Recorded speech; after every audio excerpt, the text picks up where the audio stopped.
Buenas tardes.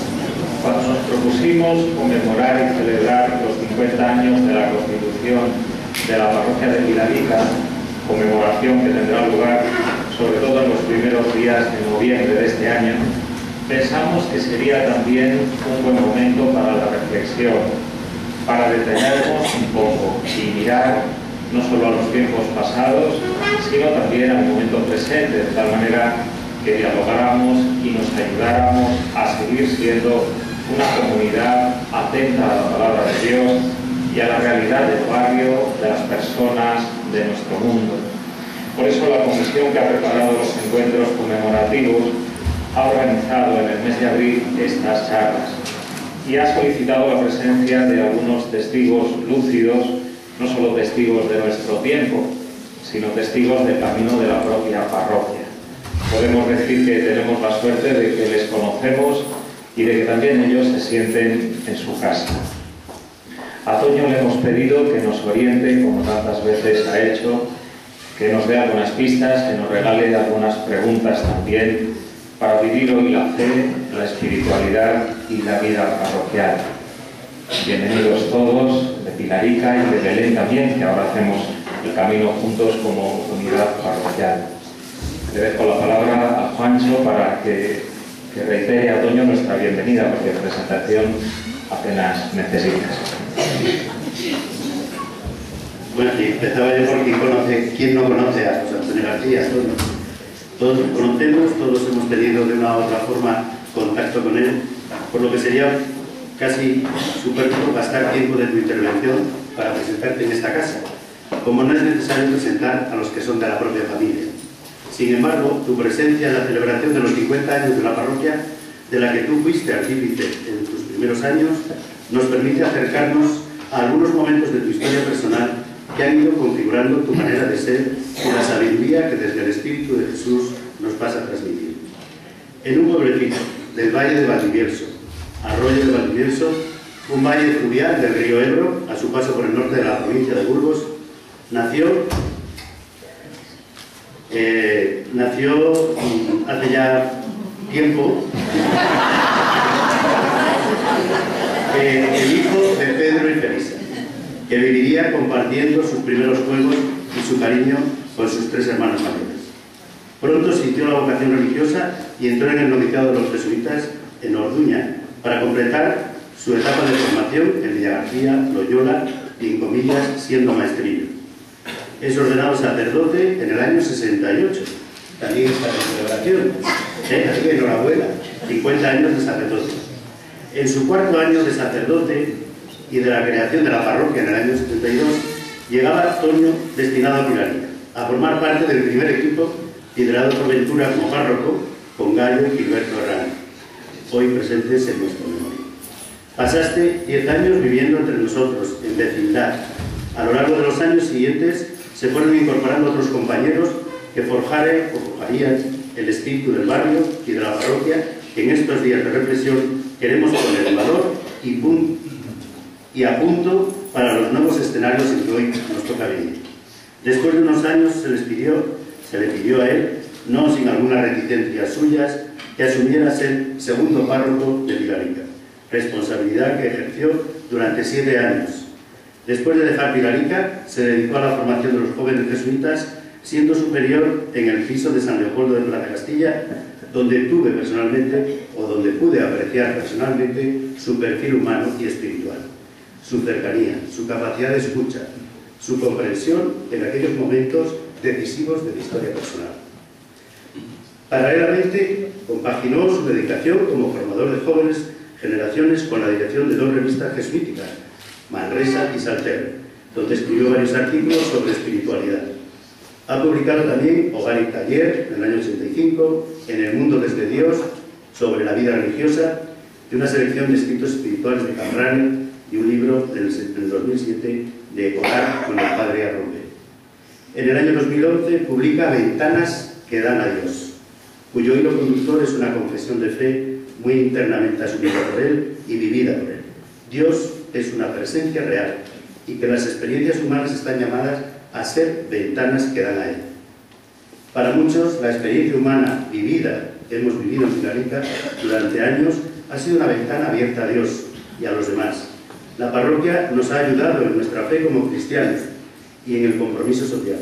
Queremos que siga haciéndolo, pero somos conscientes que los tiempos han cambiado y que necesitamos renovar nuestra espiritualidad y afianzar nuestra fe. Ayúdanos a ello, te lo pedimos con tus palabras. Te escuchamos.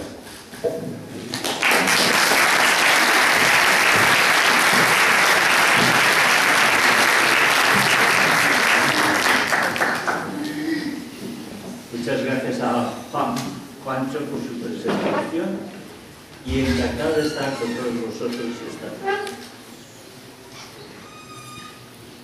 Cuando llegué a Pilarica, 2 meses después de las templas, acababa de hacer 34 años y ahora tengo 80, así que ha pasado mucho tiempo desde entonces. Pero muchas veces he pensado, no una vez sola, sino muchas. ¿Se le oye bien? Sí, se oye.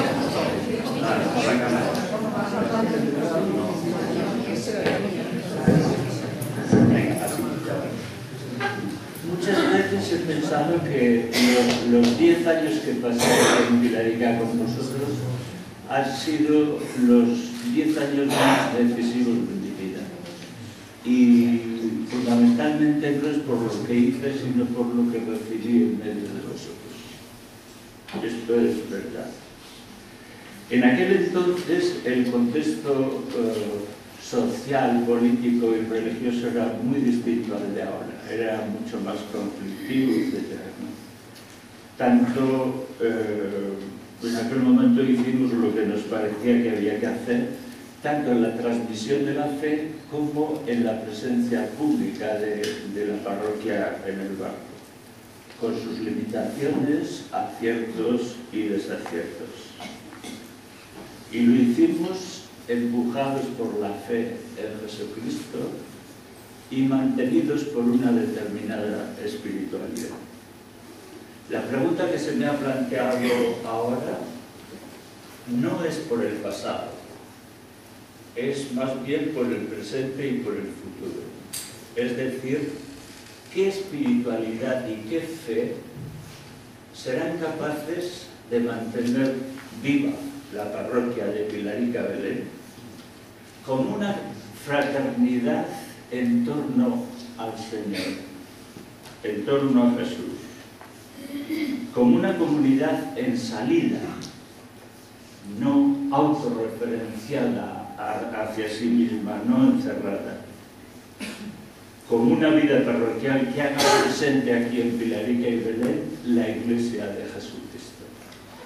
¿Qué fe y qué espiritualidad van a hacer posible eso, ahora y en el futuro? A esta charla, además de lo de mañana de calzada José Manuel, le van a seguir otras 2 de Sabo y quisiera decir esto, que lo que diga hoy tiene que ser entendido dentro de lo que digan ellos. Esta charla podría ser la tercera perfectamente.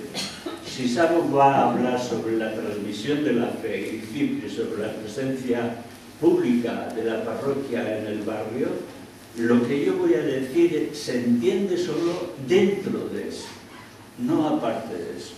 No está por una parte la vida de fe y la espiritualidad y por otra la transmisión de la fe y la repercusión de la parroquia en la vida pública. Están dentro, manteniéndolo, sosteniéndolo. Lo importante, por tanto, en todo caso, es que la pregunta por la fe y la espiritualidad esté hecha desde el interior de nuestro compromiso parroquial, no en paralelo a él. Segunda nota previa sobre fe y espiritualidad, sobre esos 2 conceptos. Una pregunta que me hago muchas veces a mí mismo: ¿quién está o qué hay al otro lado de mi vida de fe? Hay quizá un conjunto de ideas o hay un programa de transformación, o hay alguien, un tú capaz de comunicarse y capaz de comunicarnos con él. Porque la fe cristiana no tiene al otro lado un sistema de ideas, no es tampoco, entenderlo bien, un programa de transformación, es fe en Jesucristo que tiene un programa y en Dios que tiene una causa en el mundo, en Dios cuya causa está en el mundo. Creo en Jesús, creo a Jesús. Dice más la segunda fórmula, creo a Jesús. Es decir, le recibo, me adhiero a Él en su forma de ver y relacionarse con Dios como Padre. Creo a Jesús en eso. Y creo a Jesús en la idea que tiene sobre la vida humana, sobre en qué consiste ser hombre, mujer o comunidad cristiana en el mundo. Creo que Él tiene la razón, que Él tiene razón en eso.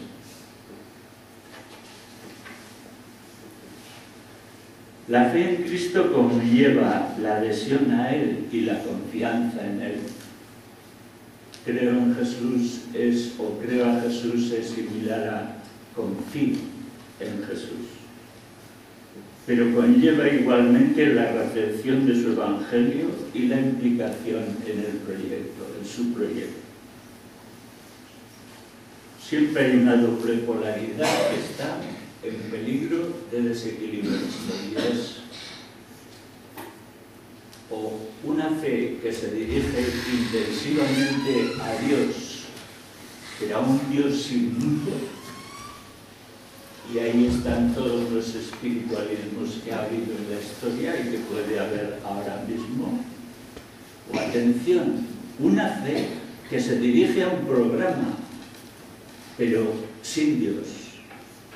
Y ahí están, por supuesto, todos los programas de transformación del mundo, o los trabajos de las ONGs, etcétera, pero sin Él, sin Cristo. Nuestra fe cristiana se dirige a Cristo que tiene programa, pero sin quitar la persona de Cristo. O a Dios que tiene su reino en el mundo. Y eso está siempre en peligro de desequilibrarse, o por el espiritualismo, o por un compromiso en el mundo, que es posible, por supuesto, a los no creyentes, agnósticos, etcétera, y está muy bien, pero que no es la idea cristiana completa. Por lo que respecta al término espiritualidad, pocos conceptos hay tan acordeón, como es un término que está de moda. Pero el año pasado, hace unos años, apareció en Francia un libro que se titulaba Espiritualidad sin Dios. Es decir, se puede tener una espiritualidad creyente, religiosa, y se puede tener una espiritualidad sin Dios.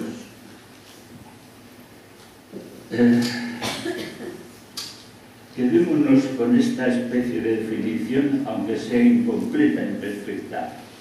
¿Qué sería espiritualidad? El modo como uno sale al contacto con los otros, con Dios, con los demás, con el mundo, el aire que tiene, que le lleva, etc.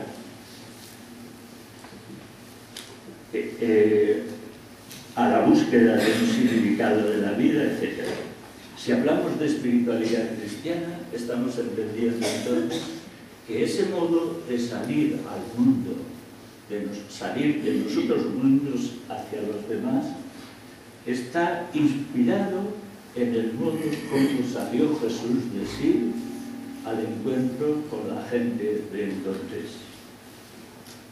Es decir, que nuestro modo de salir al mundo y de estar en el mundo y relacionarnos con Él y con la gente es como el de Cristo.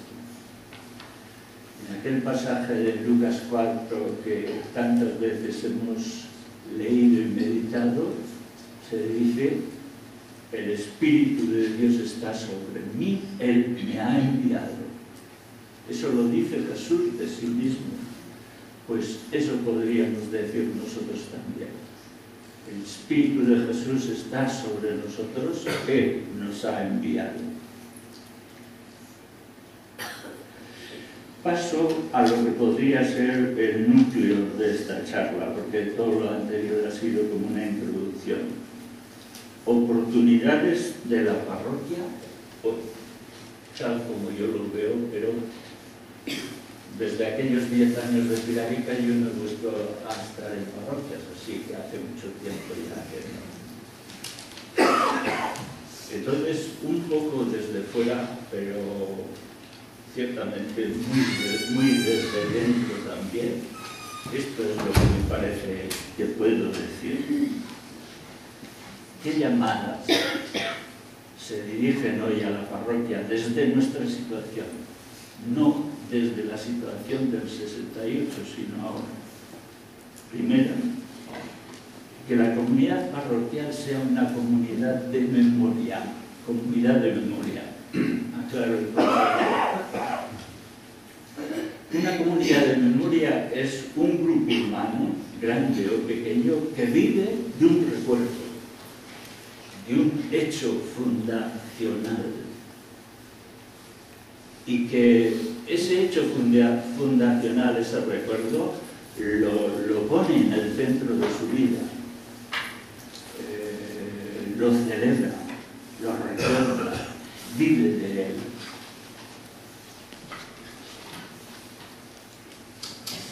Cuando esa comunidad o grupo humano no sabe bien qué hacer, o entra en crisis, o está desorientado,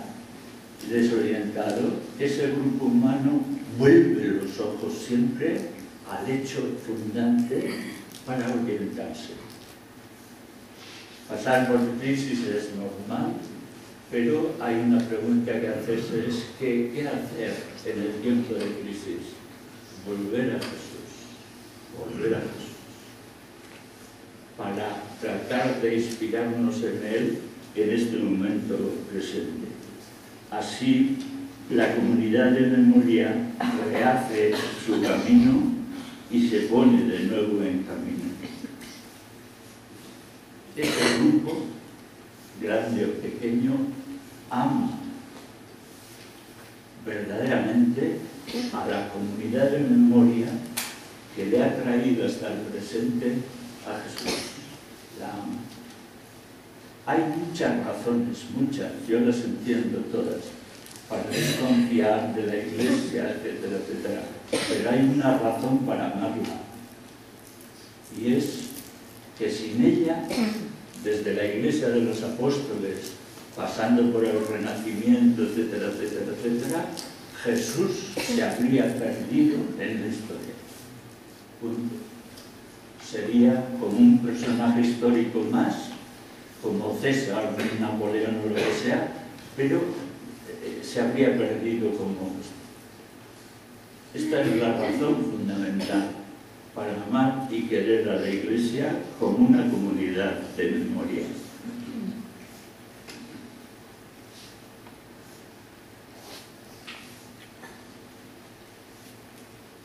La fe cristiana, según lo dicho, tiene entonces dos ojos. Leonardo Boff, conocido de muchos de vosotros, hablaba de esto. La fe cristiana es retrooculata, tiene un ojo hacia atrás, porque está clavada siempre en el recuerdo de Jesucristo, y tiene un ojo hacia adelante, anteoculata, porque está siempre mirando el contexto, mirando a ver cómo transmite a Jesús y su Evangelio en un contexto determinado. Entonces también de ahí sale una pregunta. ¿Están alimentados estos dos ojos en nuestra comunidad parroquial? ¿crece el conocimiento, el amor y el seguimiento de Jesús? Retroculata, pero también le pregunta, ¿crece la lucidez con respecto a la situación de nuestro mundo? ¿Crece la manera de transmitir el Evangelio a ese mundo en esta situación?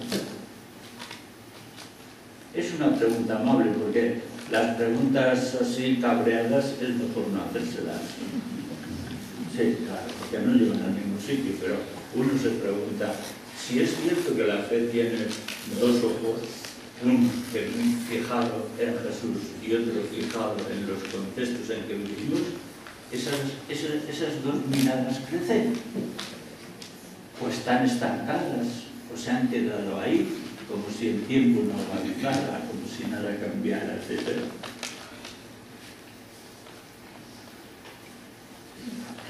Segunda llamada, o como queréis, posibilidad, o reto, lo que queráis. Que la parroquia sea una comunidad que imita a Jesús como hombre de tres tiempos, ya lo aclaro. Le sigue y le imita como hombre de tres tiempos.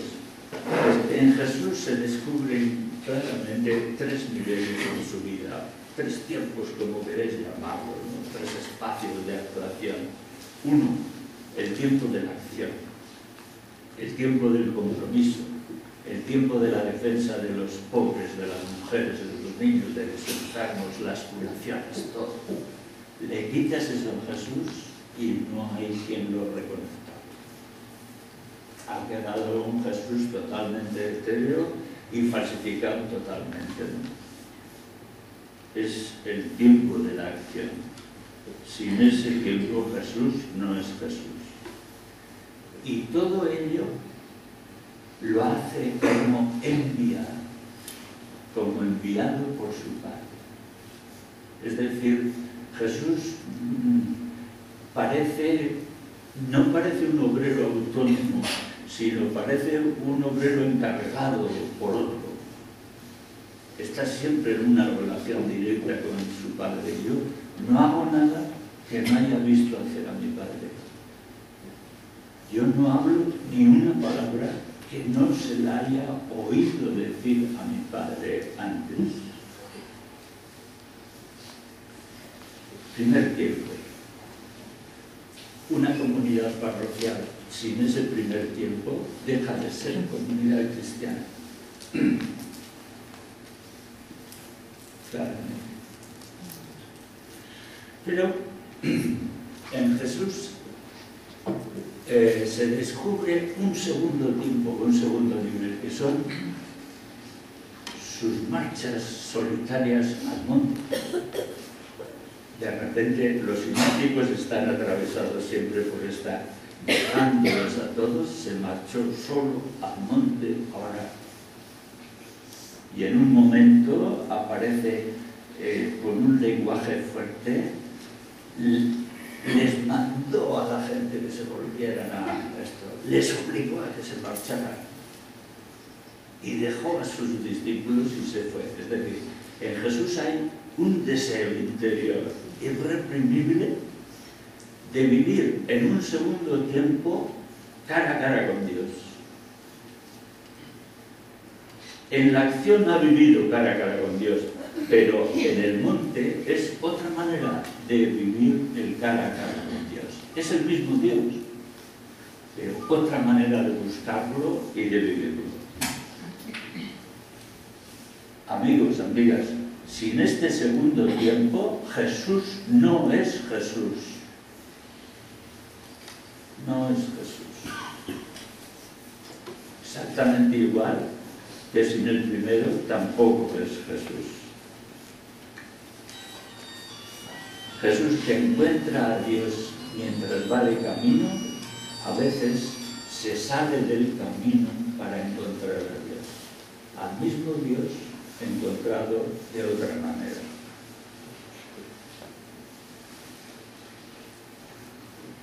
No es un tiempo, el tiempo segundo no está robado al primero, es a favor de él. ¿No habéis experimentado en la vida que al ir sobre la marcha, en la vida se meten muchos viajejos pequeños, muchas autobúsquedas, mucha autorreferencia, mucho olvido de los demás, etc. El tiempo segundo de ese encuentro en soledad con Dios es para darse cuenta de esto y para orientar mejor y más profundamente la acción. Es a favor de la acción, no en contra de ella. No en contra de ella. Y tercer tiempo, porque no se agota ahí Jesús, es el tiempo de la comunidad, de los amigos, del pasarlo bien. Esto también forma parte de la vida de Jesús, Los 3 amigos de Betania, la formación de sus discípulos como un grupo del que después van a hacer la iglesia. Y a eso Jesús le dedica también mucho tiempo, muchas energías.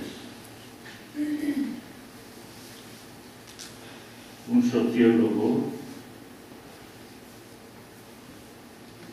Vela, en un libro precioso, Hábitos del Corazón, distingue entre el concepto de comunidad y el de enclave social. En la cultura moderna ha crecido mucho el individualismo. El individualismo no es malo, no es malo. Tiene formas pervertidas, pero no es malo. Porque es la filosofía que ha descubierto el valor absoluto de la persona, del sujeto. Yo no quisiera vivir personalmente en forma de tribu, donde lo que manda es la colectividad, pero el sujeto no pinta nada. Prefiero esta situación. Lo que pasa es que el individualismo toma formas aberrantes totalmente, de olvido, etc. Bueno, lo que dice este hombre es lo siguiente. El hombre se ha vuelto tan solitario que necesita puntos de encuentro con los otros. Y crea entonces los clubes, el grupo de amigos que salen a pescar, lo que sea. Pero dice, no hay que identificarlo con una comunidad, porque los enclaves de vida social se crean o se destruyen cuando quieras. Es decir, cuando te cansas de ese grupo de amigos o lo que sea, los dejas y no pasa nada. No hay compromiso. En la comunidad hay compromiso con los miembros. Bueno, pues ese tercer tiempo de Jesús es importante también para la comunidad. Una segunda pregunta. Vivir la fe así en 3 tiempos no es un asunto solo de Jesús. Yo estoy convencido que pertenece a la estructura de la fe cristiana. Es decir, no se puede vivir la fe cristiana en un tiempo solo, ni en 2. Llama por dentro a vivirlo en 3 tiempos, que es la acción como la de Jesús, que es la soledad como la de Jesús y que es la comunidad como la de Jesús también. Y tercero, voy hacia el final, y la pregunta que nos podemos hacer como parroquia de Filadelfia, etc., ¿cómo andan esos 3 tiempos entre nosotros? ¿Cómo andan? ¿Crece uno y los otros se achatan? ¿O crecen los 3 a la vez? Crece la actividad, pero crece la unión con Dios y el amor a Jesucristo a la vez, y crece el interés por la comunidad y por la gente, o se dispara uno y los otros quedan abajo. Y es bueno, yo creo que es una pregunta para hacérsela sin cabreo y para ver por dónde nos desequilibramos ¿Y qué tendríamos que poner en marcha para que crecieran los tres tiempos conjuntamente, ¿no? Y tercero, vamos hacia el final.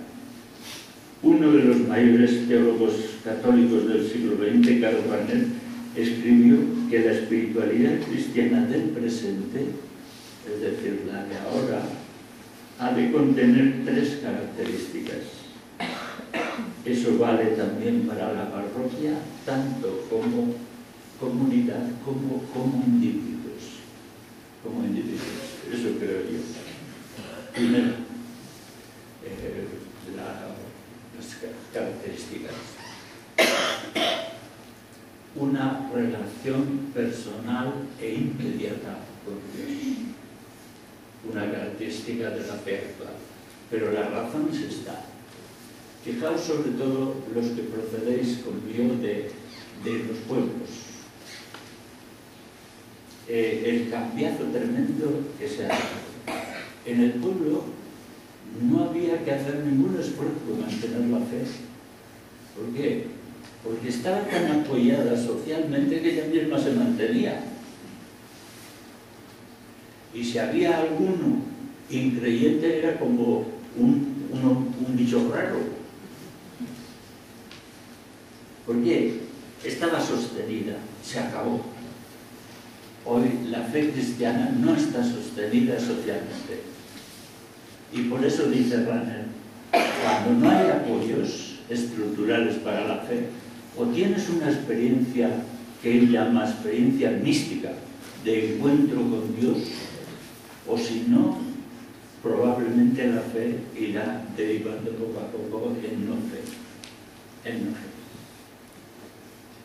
Fijaos que en todo ello no quisiera en absoluto un respeto inmenso hacia los que no participan de la fe cristiana, inmenso, porque creen que no pueden participar, etc.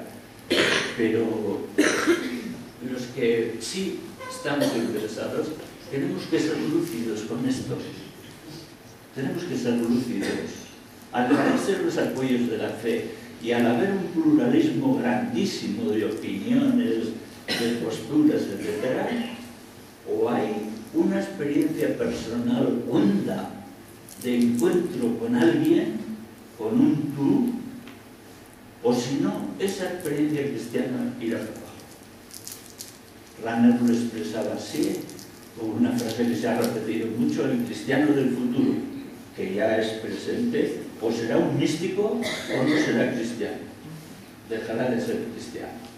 Esta frase tiene muchos prendegues, porque el artículo donde Rahner escribe eso habla de tres condiciones, de tres características, y siempre citamos una sola. Y esta, cuando se la cita sola, puede favorecer también espiritualismos desarrollados. Ese es el asunto. Hay que hablar de tres, no de una. Pero esta ciertamente es importante. Pero no se trata de la experiencia de encuentro con un Dios cualquiera, es con el Dios de Jesucristo, que vive esencialmente vuelto al mundo, como resucitado. Es esencialmente respectivo al mundo.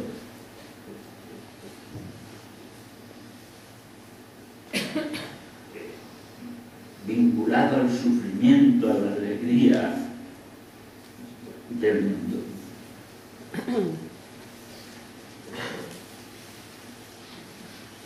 Segunda, aquí viene una cosa, que la implicación en el mundo sea espiritualidad, es decir, que no se produzca una separación entre espiritualidad aquí, que tiene sus cultivos con la misa dominical, quizá un rato de oración de vez en cuando, etc.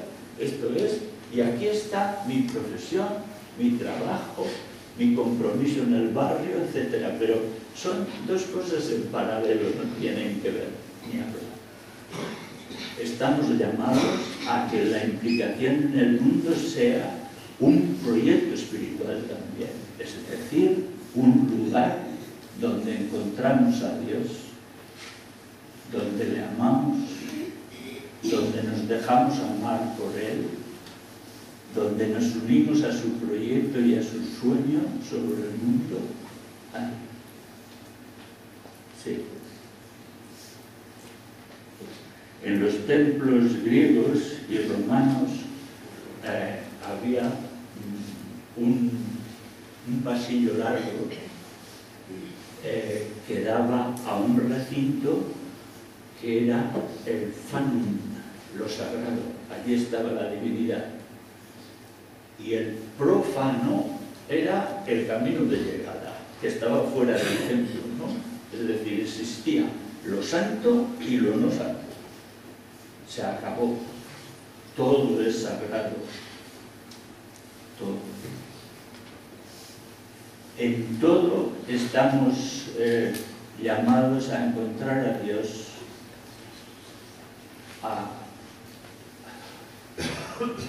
a conectar con su deseo sobre el mundo, sobre nosotros mismos, etc. Todo es, que diría Teilhard de Chardin, medio divino, lugar de encuentro y de adoración.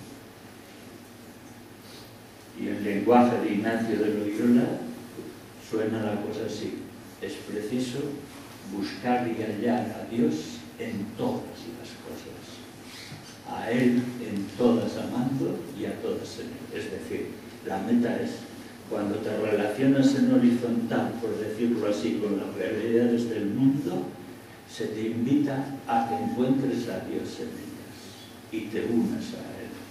Y cuando en la verticalidad de la oración, por hablar de alguna manera, te encuentras con Dios, encuentra al mundo en Dios, no a Dios solito, encuentra al mundo en Dios. ¿Cómo vamos de tiempo?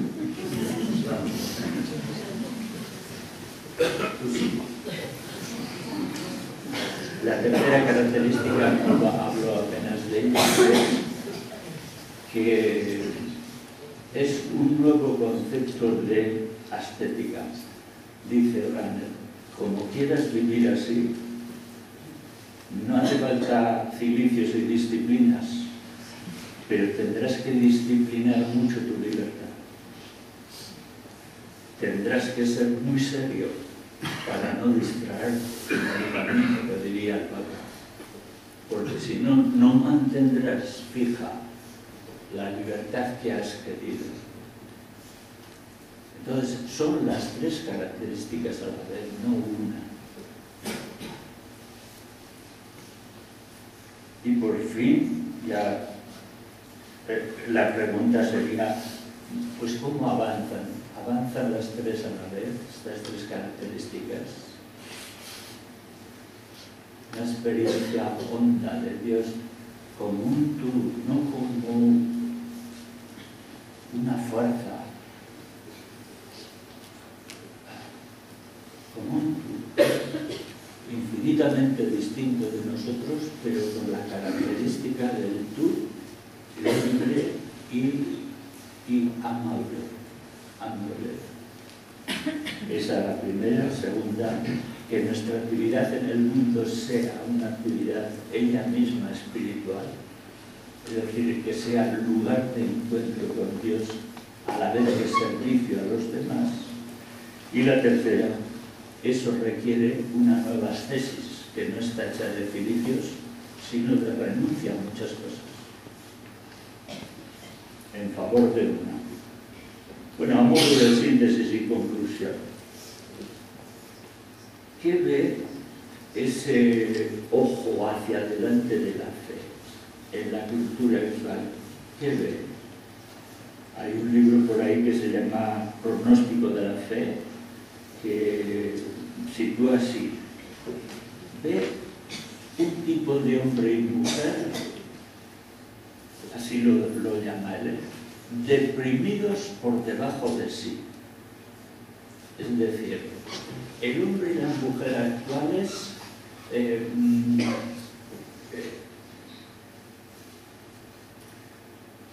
no se les ve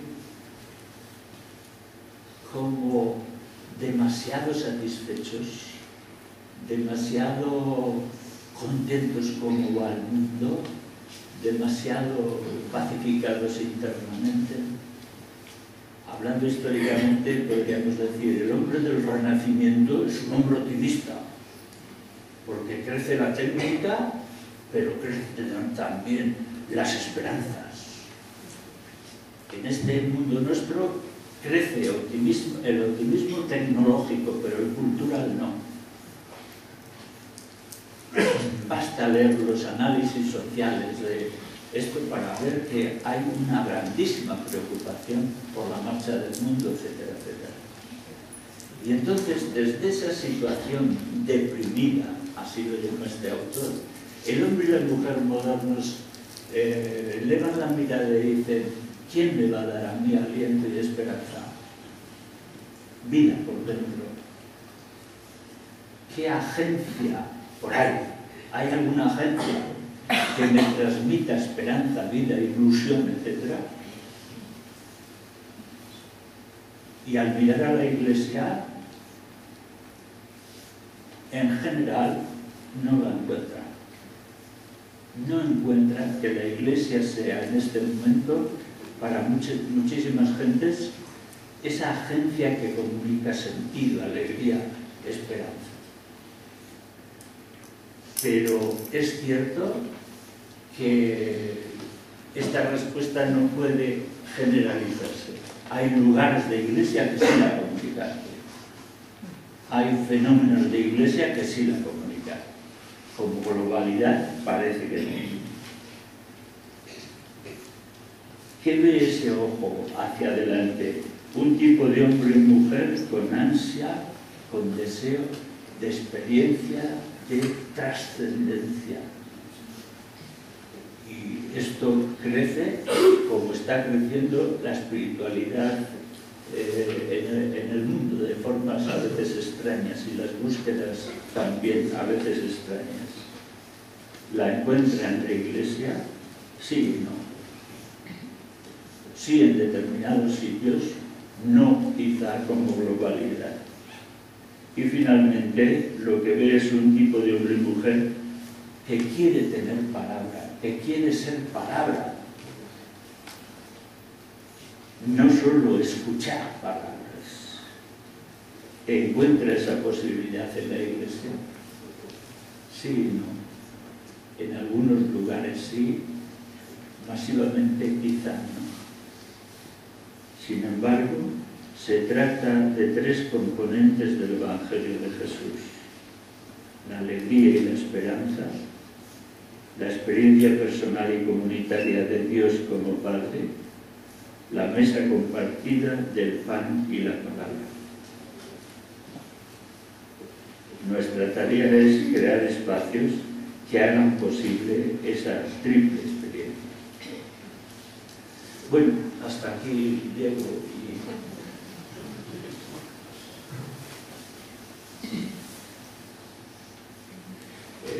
Mi impresión al escribir esto era que todavía se queda como lejano, bastante lejano a los aterrizajes prácticos, pero yo no puedo avanzar más abajo, porque más abajo tiene que avanzar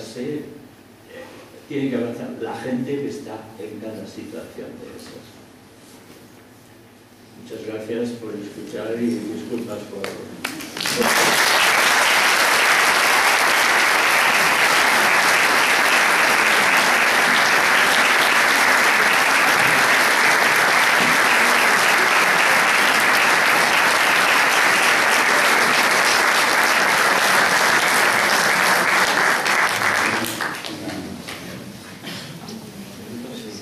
Tenemos un tiempecillo.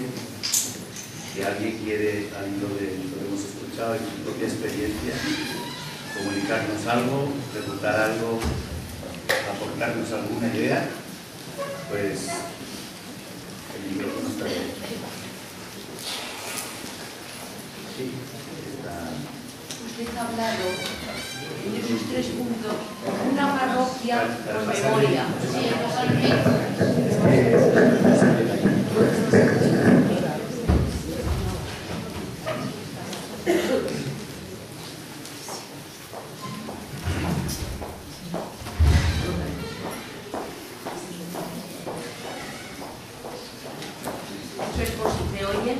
En su exposición, no. Ahora, perdón, usted ha hablado en estos puntos, primer punto, una parroquia con memoria. Pienso que esa memoria, ¿para qué sirve? Como evaluación, para recordar lo hecho, para qué podemos hacer hoy y qué se hace mañana.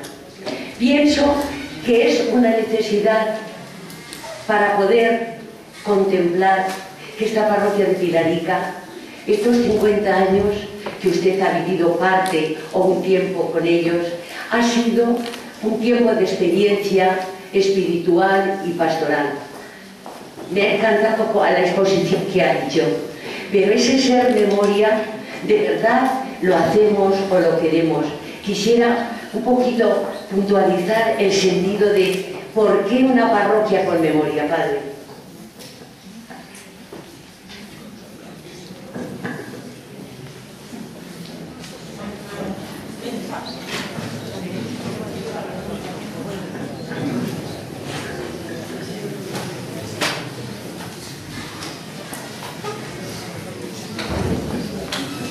Habría tal vez dos niveles de respuesta.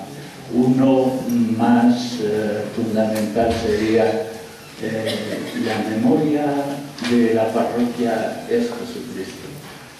Es Jesucristo y su acción en el mundo. Y por eso tiene que estar retrobulada, mirando continuamente hacia él. Y otra razón quizá es que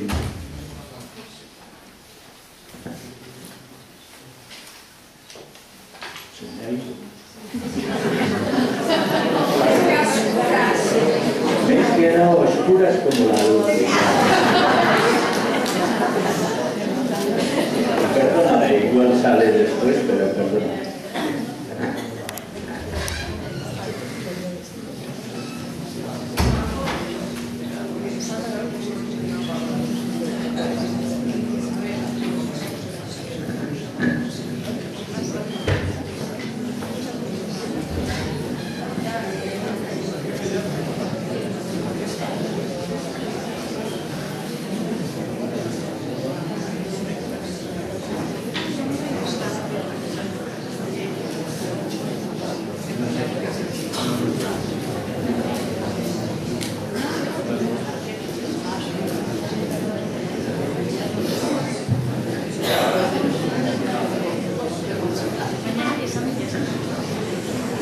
Alguien, bueno, mientras no encendemos la luz no podemos salir así.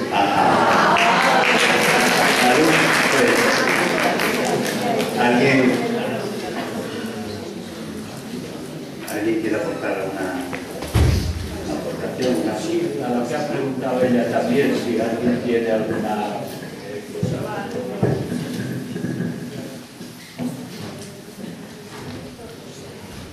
Sí.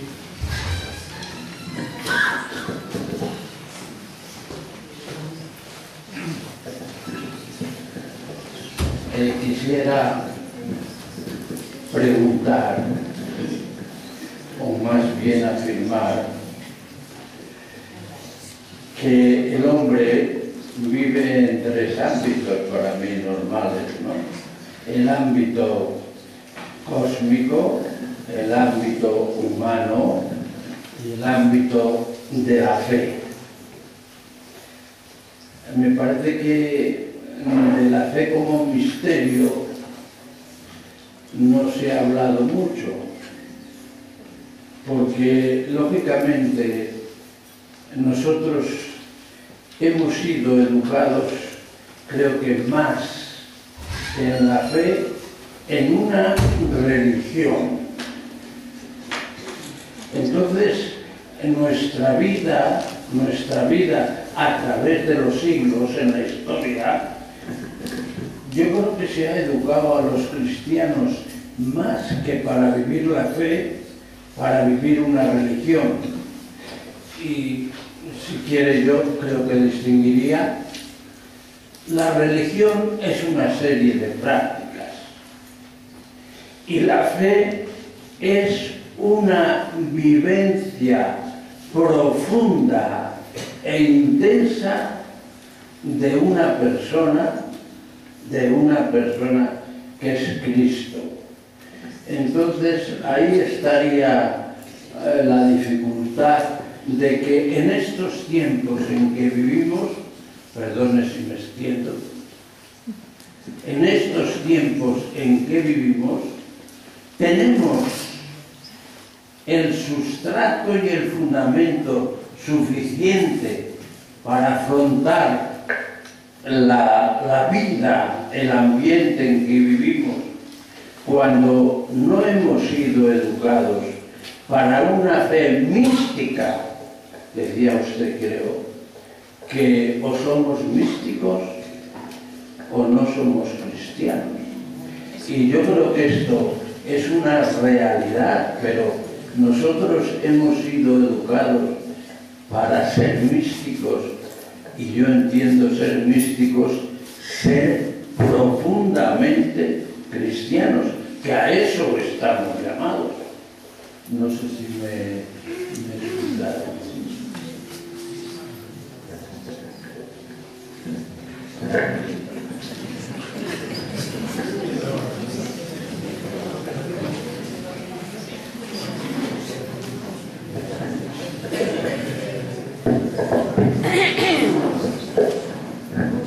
Yo creo que es real el análisis que hacía usted, y es que sí, hemos sido más educados para una religión de afirmaciones, etcétera, que para un encuentro personal, transformador, etcétera, con Dios, sí, con el Señor.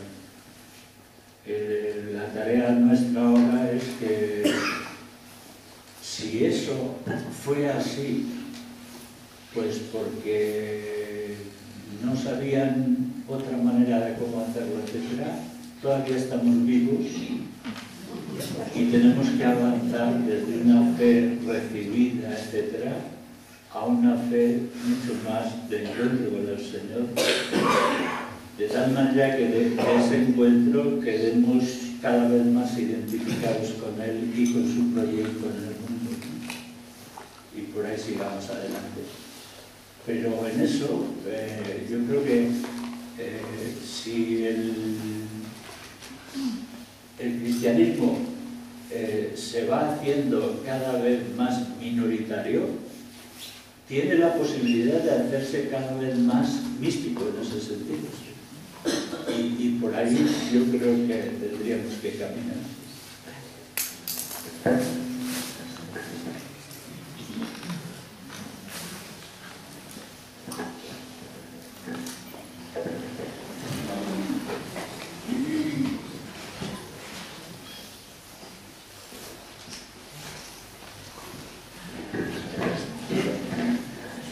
Siguiéndola en esta reflexión sobre vivir místicamente el cristianismo, creo que es importante ver esos tres tiempos de que nos ha hablado, de que no solamente debe haber un aspecto aislado, sino que hay que conjugar la mística, el encuentro con Dios, que hay que conjugarlo también con la acción, sintiéndose enviado por Dios al mundo para, siguiendo el ejemplo de Jesús, servir a nuestros hermanos. Y creo que la Iglesia, a lo largo de toda la historia, ha hecho una gran labor, siguiendo la invitación de Jesús de ir y predicar mi mensaje a todo el mundo. De tal manera que los cristianos, yendo cada domingo a escuchar la palabra de Dios, a recibirle en la comunión, a convivir con las personas creyentes como nosotros y dar culto a Dios, estamos cultivando la espiritualidad, pero a la vez también caer en la cuenta de cómo el Señor nos está invitando a comprometernos en el vivir de cada día de la semana. Y así ir precisamente profundizando en el conocimiento de Dios y profundizando en cómo debo servir a los hermanos a lo largo de mi vida, cumpliendo su voluntad.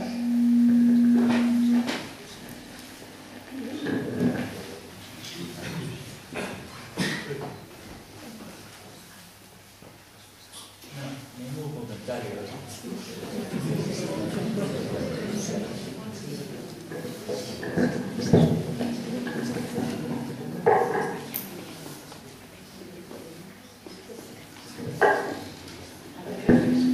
No, pero yo tengo mucha voz.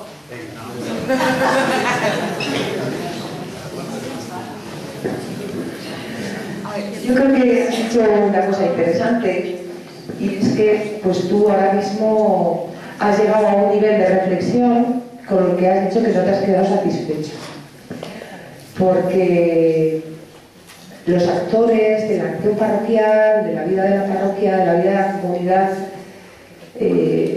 pues somos nosotros que estamos aquí en el día a día. Seguro que alguna pista que te ocurre, porque sueles andar por las calles y por las parroquias.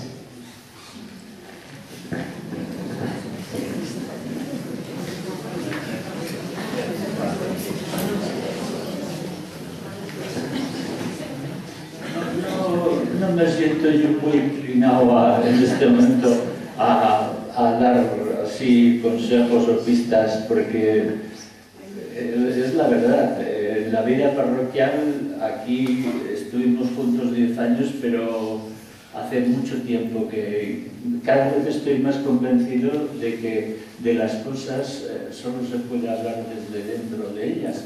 Y seguramente tú estás mucho más cualificada en eso que yo para dar estas cosas.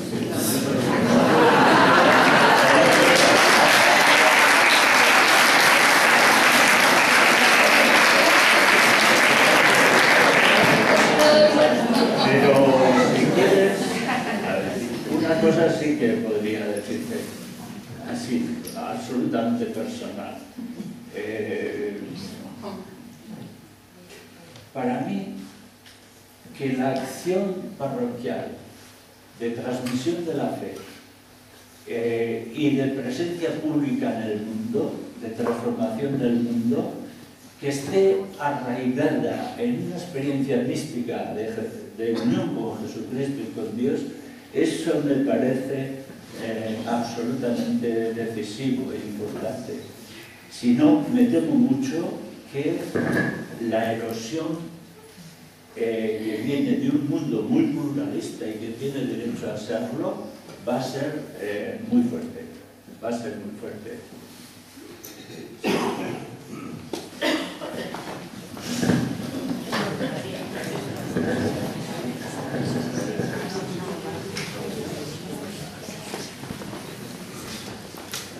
A ver, yo quiero preguntar, perdón. Sí, soy María.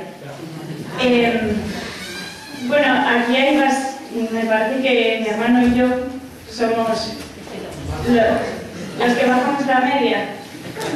Entonces, quería un poco como pedir consejo para continuar con esta memoria. O sea, desde arriba, ¿qué se ve que podemos hacer para transmitir y para seguir, convocar, para continuar?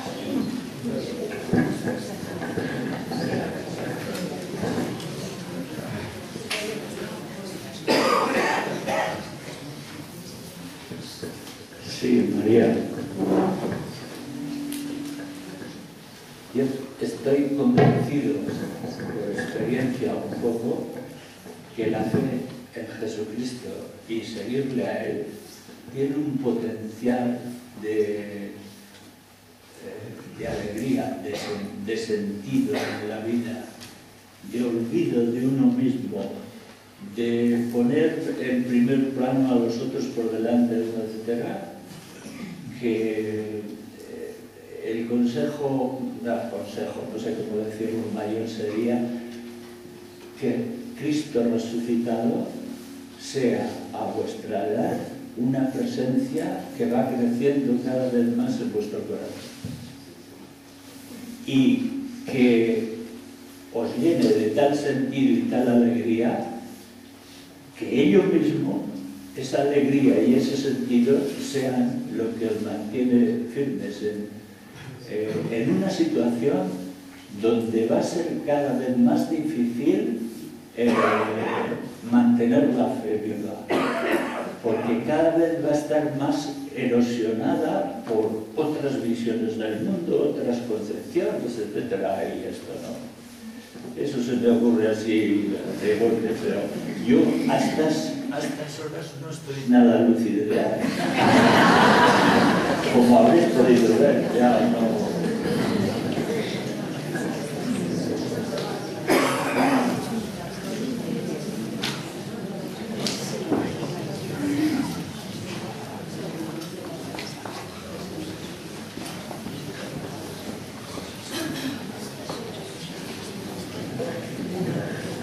Lento.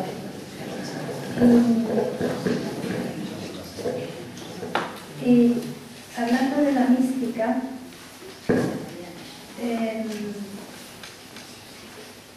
que me parece a mí que no es un esfuerzo personal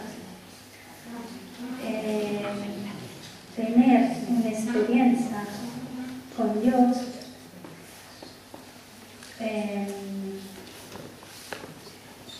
¿cómo vamos a explicar, procure adaptar o a caminar en este sentido? O sea, si yo quiero hacer una experiencia mística, no es un mío deseo, es algo que pasa orando, por gracia de Dios, y cómo después transmitir esto, o sea, la experiencia, para ayudar, o si se puede ayudar, no sé, a los demás, a entrar en este camino. No sé si me estoy explicando para que... O sea, quiero decir algunas cosas, pero no es fácil. Hablo un poco español, que soy italiana.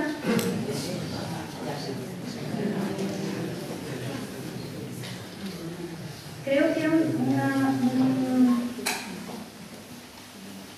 una consapevoleza, no sé cómo se dice, una conciencia de ser un pecador redento, ya pone la persona en relación a Dios de dependencia a Dios, ¿no? Mi salvación depende de Dios. Y una vez hecho esta experiencia de salvación, ¿cómo transmitirla? Porque hablar del Espíritu Santo o hacer comprender a los demás que una cosa la hace porque es inspirada, eso es muy difícil de acoger como realidad concreta.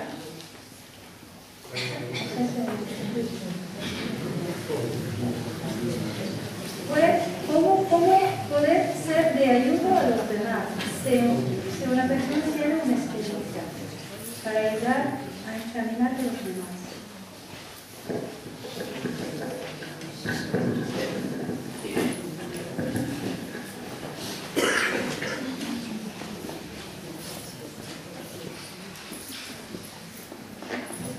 Uno no puede decir voy a tener una experiencia personal profunda de Dios.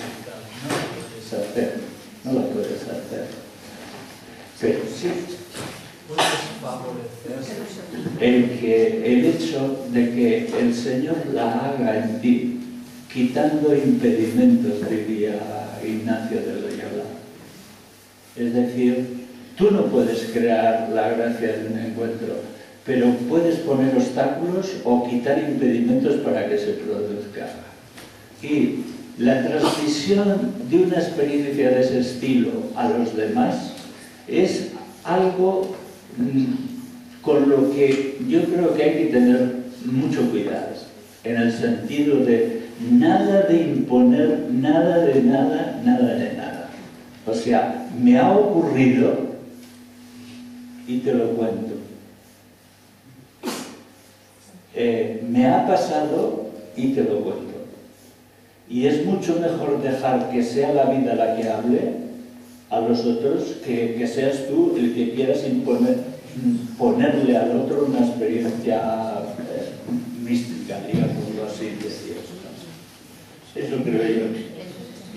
Pero si algo resulta verdaderamente difícil es transmitir la experiencia creyente a uno que no lo es, por las razones que sea, etc. Eso es que no se puede racionalmente.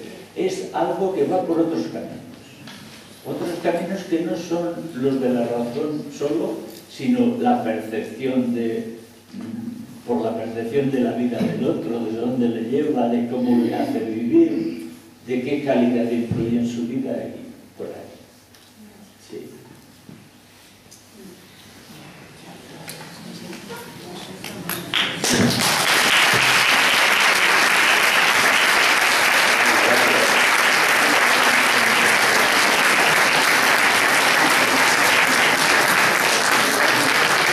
Tenemos tarea, la primera conferencia, y hay tarea, que será lo demás. De todas formas, que la inspiración, como dicen estos, la inspiración nos coja trabajando y comiendo, que vamos a tomar una copita y una pasta para celebrar este inicio de nuestra reflexión sobre la parroquia. Gracias.